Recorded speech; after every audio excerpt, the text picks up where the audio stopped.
Hi guys. तो आज के इस वीडियो के अंदर हम फ्रॉम एन ओल्ड कंट्री बम के द मास्टर ऑफ स्पोर्टमैन के एपिसोड नंबर 6 को एक्सप्लेन करने वाले हैं। ये वीडियो काफ़ी मज़ेदार होने वाले है, तो इस वीडियो में एंड तक बने रहना। एपिसोड के स्टार्टिंग में हमको ट्रेनिंग ग्राउंड को दिखाया जाता है, जहाँ पर सभी लोगों ने अपनी ट्रेनिंग ख़त्म कर ली होती है। बहरहाल अपना पसीना पोंछ रहा था, लेकिन तभी यहाँ पे सिट्रस आ जाती है और वो कहती है कि मास्टर, मुझे आपसे कुछ बात करनी है, तो क्या आप मेरे साथ चल सकते हैं। जिसके बाद बैरल सिट्रस के साथ जाने लगता है और यहाँ पर सिट्रस बैरल को बताती है कि ट्वाइलाइट की मृत्यु हो गई है और उसकी मृत्यु के समय उसकी बॉडी चमकने लगी थी और अचानक वहाँ पे एक बड़ा एक्सप्लोजन होता है। और जिसके बाद जो आदमी उनको ले जा रहा था वो भी इस एक्सप्लोजन को देखता है और वो देखता है कि वहाँ पे ट्वाइलाइट की बॉडी नहीं है, सिर्फ उसकी मैजिक एसेसरीज ही बच रखी है। यहाँ पर बैरल कहता है कि ट्वाइलाइट जो बॉडी इकट्ठी कर रहा था उसके बारे में भी हमको कुछ नहीं पता, इसकी वजह से तो काफ़ी ज़्यादा नुकसान हो सकता है। इसके बाद बैरल कहता है कि ज़रूर इसके पीछे किसी ना किसी का हाथ होगा। यहीं पे इस सीन नेक्स्ट सीन में बैरल अपनी तलवार को देखने लगता है, जो सच में काफ़ी ज़्यादा ही बढ़िया बनी होती है।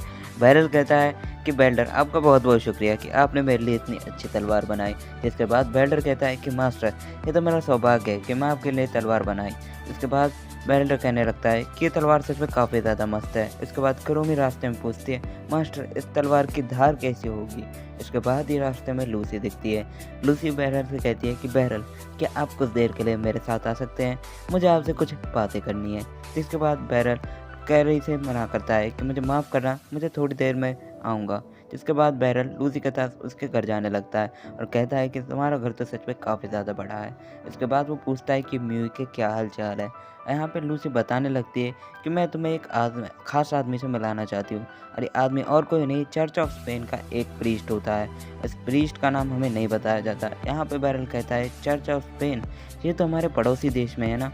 इसके बाद हमें बताया जाता है कि इनके पड़ोसी देश में चर्च ऑफ स्पेन नाम की एक जगह होती है, जहाँ पर वो प्रीस्ट कहता है कि आपसे मिलकर खुशी है मिस्टर बैरल।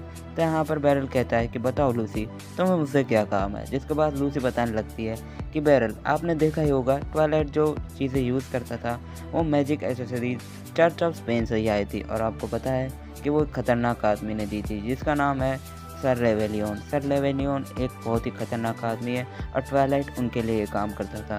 यहाँ पर बैरल पूछता है कि ट्वाइलाइट बॉडीज़ क्यों इकट्ठा करना चाहता था, जिसके ऊपर यहाँ पे लूसी बताने लगती है कि ट्वाइलाइट बॉडी इसलिए इकट्ठा करना चाहता था ताकि वो मरे हुए लोगों को ज़िंदा कर सके। यहाँ पर चर्च ऑफ प्रीस्ट का वो आदमी बताता है कि वो लोग मैजिक को मिरेकल की तरह मानते हैं और यहाँ पर सबसे बड़ा मैजिक वही होता है जो मरे हुए आदमी को ज़िंदा कर सके, और ये मैजिक सच में काफ़ी मुश्किल होता है। इसके बाद बैरल कहता है इस चीज़ में मेरा क्या काम, आप लोगों को मुझसे क्या काम है। जिसके बाद लूसी बताती है कि बैरल, आपसे हमें ये काम है कि आपको पता है कि जो हमारा सर लेवेलियन है वो एक चर्च के अंदर आया हुआ है नॉर्थन साइड में। अगर वो उस कंट्री को लीव करने में कामयाब हो गया तो हम उसे कभी पकड़ नहीं पाएंगे। इसके बाद बैरल समझ जाता है कि ये लोग उससे क्या चाहते हैं। तो वो यहाँ पर वो लोग कहते हैं मिस्टर बैरल, क्या आप हमारे लिए उसको पकड़ना पसंद करेंगे। यहाँ पर बैरल कहता है कि मैं ही क्यों, आप लोग उसको नहीं पकड़ सकते। तो यहाँ पर लूसी बताने लगती है अगर हम लोगों ने इसमें दखल दी तो एक काफ़ी बड़ा मुद्दा बन सकता है। जिसके बाद बैरल इस चीज़ के ऊपर सोचने लगता है कि शायद से उस चीज़ के ज़रिए वो म्यूई की बहन को बचा सकता है और म्यूई को मूव ऑफ करने में मदद कर सकता है। इसके बाद वो इस चीज़ के लिए बिल्कुल तैयार हो जाता है कि वो अपने दोस्त को बचाने के लिए वो इस मिशन में जाएगा। इसके बाद ये सीन यहीं पे कट होता है और यहाँ पे बैरल जाने लगता है, लेकिन जैसे ही वो दरवाज़ा खोलता है उसके सामने म्यूई प्रकट हो जाती है। म्यूई कहती है कि बूढ़ा आदमी यहाँ पर क्यों आया था। जिसके बाद बैरल कहता है हम लोगों को कुछ बातचीत करनी थी। उसके बाद ये हमें दिखाया जाता है कि यहाँ पर जो म्यूई है उसके हाथ में कुछ खाना पीने का सामान था।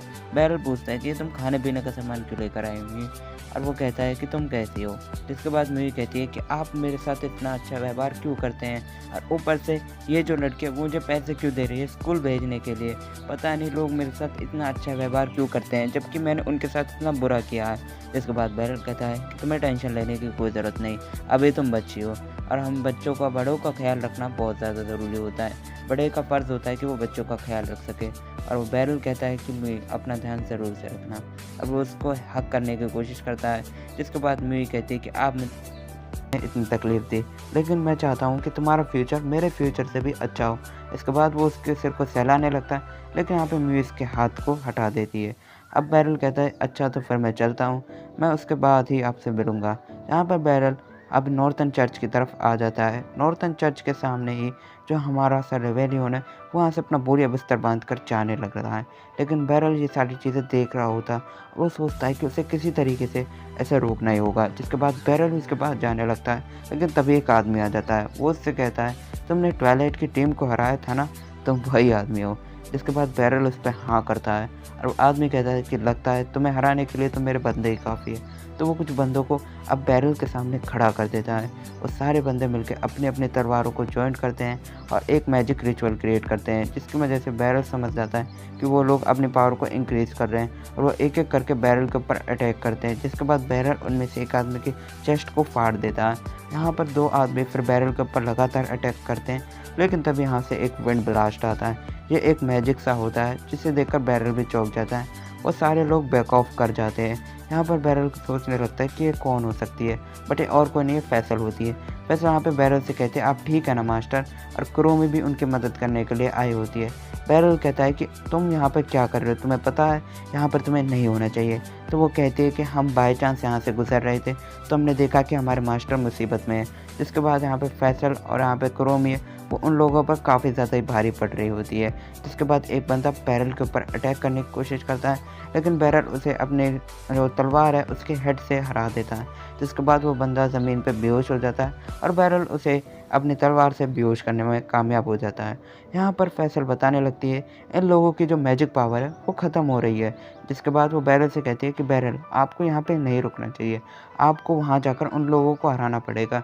जिसके बाद हमें यहाँ पर सर रेवेलियोन को दिखाया जाता है और बैरल भी उनके पास आ गया था। बैरल उनसे कहता है कि तुम लोग अब रुक जाओ।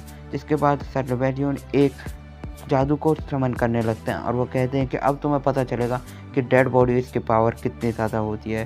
तो यहाँ पर बैरल देखने लगता है कि जो डेड बॉडीज़ हैं वो अभी अपने कब्र में से निकल गई है। यहाँ पर हमें म्यूई की बहन को भी दिखाया जाता है। बैरल कहता है कि वो अपने दोस्त की बहन को भी नहीं बचा पाएगा हो रहा है। तो यहाँ पर वो कहता है कि ये तरीका है इन लोगों का मरे हुए इंसान को दोबारा ज़िंदा करने का। सच में अगर म्यूई यहाँ पर होती तो अपनी बड़ी बहन को ऐसे बिल्कुल नहीं देख पाती। तब यहाँ पर एक बंदा बैरल की तरफ अटैक करने की कोशिश करता है, जिसके बाद बैरल उसे अपनी तलवार से हरा देता है, लेकिन वो उसके पाँव को नहीं छोड़ता। इसके बाद बैरल सभी लोगों की मुंडी उड़ाने लगता है और वो सब मर जाते हैं। इसके बाद ही बैरल देखता है कि जो म्यूई की बहन है वो उसको गले लगाता है सबसे पहले और उसे कहता है कि मुझे माफ़ कर देना, बट तुम्हारी आत्मा की शांति के लिए मुझे तुम्हें मारना पड़ेगा। तो बैरल उसकी गर्दन को उड़ा देता है और लिटरली उसकी बॉडी चमकने लगती है। और उसकी बॉडी जैसे चमक रही होती है तो बैरल कहता है कि सच में म्यूई काफ़ी ज़्यादा अच्छी लड़की है, और उसके बाद ही बैरल रोने लगता है। लेकिन तब यहाँ पे एक आदमी होता है जो यहाँ पर माल माइटी कुछ करके एक स्पेल को बोलता है और उसके बाद उसकी पावर एनहेंस हो जाती है और बैरल के ऊपर अटैक करता है। और लिटरली वो काफ़ी ज़्यादा तगड़े तगड़े अटैक कर रहा होता है। वो बैरल को डैमेज करने में भी कामयाब हो जाता है, बट यहाँ पर जो बैरल है वो बिल्कुल भी हार नहीं मानता। फिर उसके बाद बैरल भी उसको अटैक करने के लिए कोशिश करता है, लेकिन यहाँ पर जो बैरल है उसको काफ़ी ज़्यादा अटैक सहने पड़ रहे होते हैं और वो कहता है कि वो इस चीज़ में बिल्कुल भी नहीं हार सकता। वो एक बहुत ही ज़्यादा खतरनाक तलवारबाज है और वो ऐसे टुच्चे मुच्चे तलवारबाज से बिल्कुल नहीं हार सकता। उसके बाद हमें वही आदमी दिखाया जाता है। यहाँ पर बैरल अपनी ताकत को बढ़ा रहा होता है, तो वहीं वो दूसरा आदमी भी अपने आप को एक खंजर से स्ट्राइक करता है, जिसके कारण उसकी जो पावर है वो दुगनी हो जाती है। यहाँ पर जो आदमी है अब वो बैरल की तरफ अपनी फुल स्पीड और फुल पोटेंशियल से बढ़ रहा होता है और हमें साफ साफ दिख रहा होता है कि उस आदमी की पावर सच में काफ़ी ज़्यादा हो गई होती है और वो बैरल को काफ़ी अच्छे तरीके से डैमेज कर रहा था। जिसके बाद बैरल कहता है कि मुझे इसे किसी तरीके से हराना पड़ेगा, नहीं तो ये मुझे मार डालेगा। यहाँ पर बैरल उसे एक अटैक को लगने देता, फिर उसके बाद बैरल उसके हैंड के ऊपर एक स्लैश मारता है और उस स्लैश के लगने के बाद बैरल उसके चेस्ट के ऊपर भी एक स्लैश को मारने में कामयाब हो जाता है। जिसके बाद वो आदमी की हालत सच में काफ़ी ज़्यादा ख़राब होने लगती है और बैरल कहने लगता है कि सच में अब तुम हार चुके हो तो तुम्हें हार माननी ले चाहिए, नहीं तो तुम्हारे साथ बहुत ही गलत होगा। यहाँ पर वो बंदा कहता है कि मेरी आखिरी सांसों तक मैं अपने हार को नहीं मानूंगा, और वो ऐसा कहते ही ज़मीन के ऊपर गिर जाता है। इसके बाद वो उठते हुए कहता है कि तुम ये चीज़ नहीं समझोगे बैरल कि मैंने कितनी मेहनत की थी, तुम कभी भी चर्च ऑफ स्पेन को समझ ही नहीं पाओगे। यहाँ पर बैरल को ऐसा कहते वो बेहोश हो जाता है और बैरल कहता है कि क्या मैं कभी भी इस चीज़ को नहीं समझ पाऊँगा। ये चीज़ सुनते ही बैरल अब बाहर आने लगता है और वो देखता है कि क्रोमी और फैसल ने सर लेवेनियो उनको पकड़ लिया है। जिसके बाद क्रोमी बैरल से कहती है कि सच में मास्टर आपको तो काफ़ी ज़्यादा ही चोटें आई हैं। जिसके बाद बैरल कहता है कि मैं ठीक हूँ और तुम लोग भी अब ऐसे झगड़ों में मत पड़ा करो। जिसके बाद बैरल अब वहाँ पे सर लेवेनियो से देखता है और उससे बातें करने लगता है और सर लेवेनियो कहता है कि तुम सच में काफ़ी ज़्यादा पागल और भोले आदमी हो। तुम्हें क्या लगा मैं लोगों को ज़िंदा करने के लिए ये सब कर रहा हूँ? बल्कि ऐसा कुछ भी नहीं है। मैं उन सब की पावर को मुट्ठी में करना चाहता हूँ। ये सारी चीज़ें सुन रहा होता है लेकिन वो उस पर कुछ नहीं कह पाता। नेक्स्ट डे बैरल कहता है कि तुम्हारा मिशन कंप्लीट हुआ बट मैं म्यूई की बहन को बनाने में बहुत ही ज़्यादा असफल रहा और इसकी बॉडी ख़त्म हो गई। जिसके बाद यहाँ पे लूसी कहती है कि सच में तुम्हारा मूड काफ़ी जल्दी ख़राब हो जाता है। मैंने तुमसे वादा किया था कि मैं तुम्हें एक रिवॉर्ड दूंगी, तो चलो तुम्हारा रिवॉर्ड तैयार है। जिसके बाद वो उसे घर की तरफ ले आती है और वो कहती है ये घर तुम्हारा ही है तो अब शर्मा मत, तुम अंदर जा सकते हो। जिसके बाद बैरल कहता है अच्छा, और वो गेट खोलता है और वो कहता है म्यूई वो यहाँ पे क्या कर रही है। हमें दिखाया जाता है म्यूई इस घर की सफाई कर रही होती है और वो कहती है कि अगर तुम्हें दिखाई नहीं देता तो बोल कर मत करो, क्योंकि मैं यहाँ पे सफाई कर रही हूँ तो इसका मतलब ये नहीं कि तुम कुछ भी कहोगे। यहाँ पर बैरल कहने लगता है कि म्यूई ने एडमिशन ले लिया। जिसके बाद लूसी बताती है हाँ उसने मैजिक अकेडमी में एडमिशन ले लिया है और यहाँ पर वो बताती है कि तुम उसके गार्जियन बन चुके हो, इसलिए अब तुम ही उसकी जिम्मेदारी उठाओगे। यहाँ पर म्यूई भी इस चीज़ को सुन रही होती है और लिटरली ब्लश कर रही होती है। जिसके बाद म्यूई कहती है कि अच्छा, तो यहाँ पर वो लूसी से कहती है कि लूसी मुझे माफ़ करना बट मुझे एक काम याद आ गया। वो अपने रूम के अंदर चुपचाप चले जाती है। इसी एपिसोड और इसी शुरुआत के साथ ही एपिसोड यहीं ख़त्म होता है। आई होप ये वीडियो आपको पसंद आई होगी। वीडियो पसंद आई तो लाइक शेयर सब्सक्राइब ज़रूर से कर देना।